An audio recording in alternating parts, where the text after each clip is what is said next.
नमस्कार। आज हिंदी व्याकरण के अंतर्गत हमारा विषय है घोष एवं अघोष ध्वनियां। आइए इस विषय पर चर्चा करते हैं।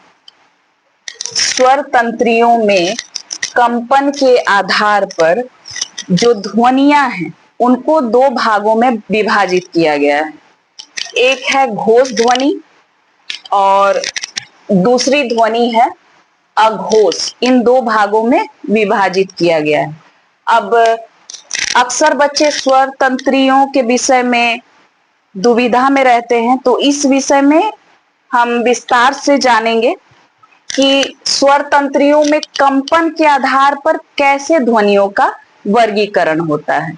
हम सभी जानते हैं कि जो श्वास नली होती है, श्वास नली का जो ऊपरी सिरा होता है वहां पर स्वर तंत्र पाया जाता है। ये अंग जो है वास्तव में ध्वनि उत्पादन का प्रमुख अंग है। इसी के माध्यम से हम बोल पाते हैं। जो फेफड़े से हम हवा लेते हैं वो हवा स्वर तंत्र से होकर गुजरती है। जब वहां से गुजरती है तो इस स्वर तंत्र में दो कपाट होते हैं, मांसल कपाट, जिन्हें स्वर तंत्री कहा जाता है। और इस स्वर तंत्री के जो मुख है उसमें एक छिद्र है। उस स्वर तंत्र में एक छिद्र पाया जाता है। उस छिद्र को हम कहते हैं कांकल या स्वर तंत्री मुख।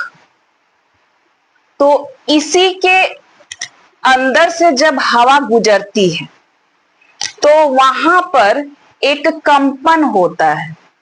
तो जिन ध्वनियों के उच्चारण में कंपन होगा वो ध्वनियां घोष कहलाएंगी, और जिन ध्वनियों के उच्चारण में कंपन नहीं होता है वो अघोष कहलाएंगी।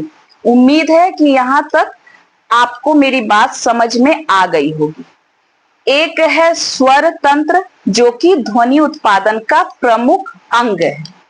उसके दो, एक पतली पतली दो झिल्लियां हैं उस अंग के बीच में, मध्य में दो झिल्लियां हैं। इन दो मांसल झिल्लियों को स्वर तंत्री कहते हैं। और इन झिल्लियों के मुख में, इन झिल्लियों के बीच में एक छिद्र होगा, इन दो झिल्लियों के बीच में, उसे हम स्वर तंत्र मुख या कांकल कहते हैं, काकल कहते हैं।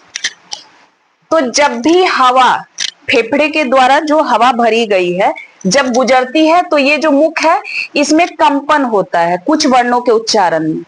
तो वहां पे क्या होगा, जब वो कंपन हो रहा है तो इस आधार पे, कंपन के आधार पे, स्वर तंत्रियों में कंपन के आधार पर ध्वनियों को दो भागों में बांटा गया है।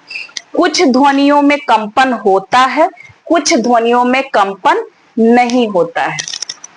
तो आइए आगे विस्तार से घोष किसे कहते हैं इस पर चर्चा करते हैं। घोष ध्वनियां उन ध्वनियों को कहते हैं जिन वर्णों के उच्चारण में स्वर तंत्रियों में कंपन होता है। मैं एक बात अच्छे से समझा दूं कि जब हम बात कर रहे हैं, शब्दों का जब हम उच्चारण कर रहे हैं तब वो ध्वनि है, लेकिन जब हम लिख देते हैं तो वो वर्ण है। इस बात को ध्यान में रखिएगा। यहाँ चूंकि उच्चारण की बात हो रही है कि स्वर तंत्रियों में कंपन हो रहा है कि नहीं, तो इसीलिए यहाँ ध्वनियां कही जा रही है। लेकिन जब हम लिखित अवस्था में लिख चुके हैं तो यहाँ पे ये क्या हो जाएगा, लिख दिए क को, एक आकार दे दिए कि ये क है, तो ये क्या है, वर्ण है। लेकिन जब बोल रहे हैं तब क्या है, वो ध्वनि है। इसीलिए यहाँ ध्वनियों की वर्गीकरण की बात की गई है। इसको ध्यान में रखिएगा, आप दुविधाग्रस्त ना हो, कोई भी मन में संशय ना रखे। आइए आगे बढ़ते हैं।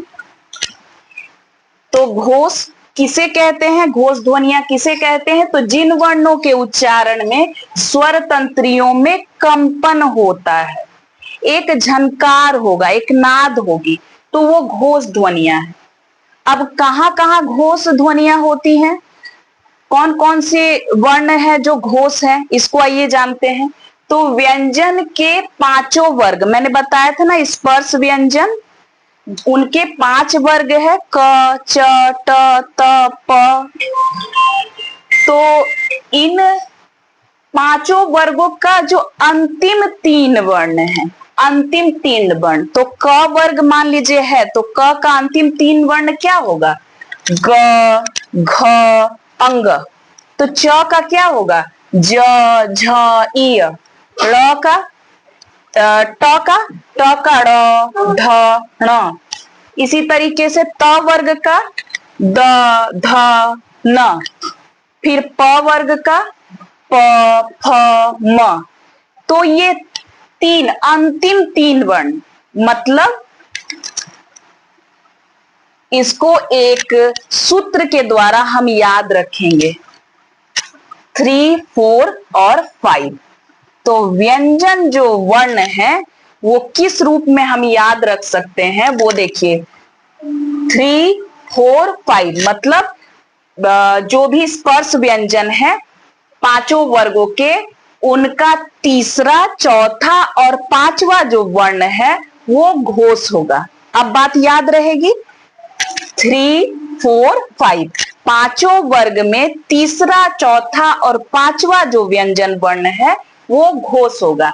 इसके अलावे भी कुछ वर्ण है, जैसे कि अंतस्थ य, र, ल, व, और नुक्ते वाला ज, ज, और नुक्ते वाला ग, ग, ह, और उच्छिप्त वर्ण जो मैंने बताए हैं, उच्छिप्त वर्ण डह और ढह।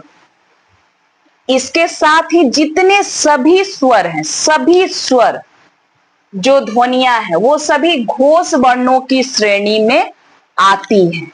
तो घोष के विषय में हमने पूरी जानकारी प्राप्त कर ली और सूत्र भी ज्ञात कर लिया कि किसके माध्यम से हमें याद रखना होगा। इसके बाद अघोष की ओर हम बढ़ते हैं। तो अघोष ध्वनियां सीधे घोष से विपरीत होंगी, ठीक उलट होंगी। तो क्या है, घोष में जैसे था कि जिन वर्णों के उच्चारण में स्वर तंत्रियों में कंपन होता है, यहाँ पे सीधे अघोष में हम आ जाते, क्या होगा कि जिन वर्णों के उच्चारण में स्वर तंत्रियों में कंपन नहीं होता है।